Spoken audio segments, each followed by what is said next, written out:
রাজশাহীর চারঘাটে বাংলাদেশ জামায়াতে ইসলামী আয়োজিত এক বিশাল বিক্ষোভ মিছিল ও সমাবেশ অনুষ্ঠিত হয়েছে। শুক্রবার বিকেল 4:30টায় চারঘাট মডেল মসজিদ থেকে মিছিলটি শুরু হয়ে সারদা বাজার ঘুরে বাংলাদেশ পুলিশ একাডেমি মসজিদের সামনে গিয়ে শেষ হয়। মিছিলে চারঘাট উপজেলা জামায়াতের আমির মাস্টার আবুল কালাম আজাদের সভাপতিত্বে এবং উপজেলা সেক্রেটারি আইয়ুব আলীর সঞ্চালনায় প্রধান অতিথি হিসেবে উপস্থিত ছিলেন রাজশাহী জেলা জামায়াতের সহকারী সেক্রেটারি ও রাজশাহী 6 আসনের সংসদ সদস্য পদপ্রার্থী অধ্যক্ষ মোহাম্মদ নাজমুল হক।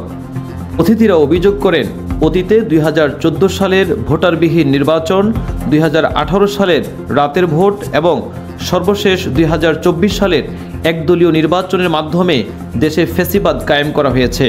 প্রশাসন ও বিচার ব্যবস্থা সহ রাষ্ট্রের গুরুত্বপূর্ণ প্রতিষ্ঠানগুলো দলীয়করণের কারণে গণতন্ত্র ও জনগণের অধিকার ক্ষতিগ্রস্ত হয়েছে। তারা বলেন, দেশে প্রকৃত গণতন্ত্র প্রতিষ্ঠায় অবাধ, সুষ্ঠু ও অংশগ্রহণমূলক নির্বাচনের কোনো বিকল্প নেই।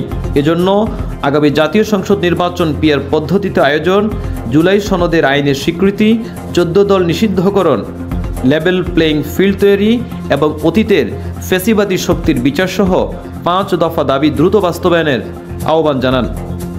পরিশেষে শহীদদের রক্তের চেতনা ধারণ করে একটি কল্যাণকর রাষ্ট্র গঠনে সকলকে ঐক্যবদ্ধ থাকার আহ্বান জানানো হয়। নিউজ ডেস্ক, আজকের টাইমস।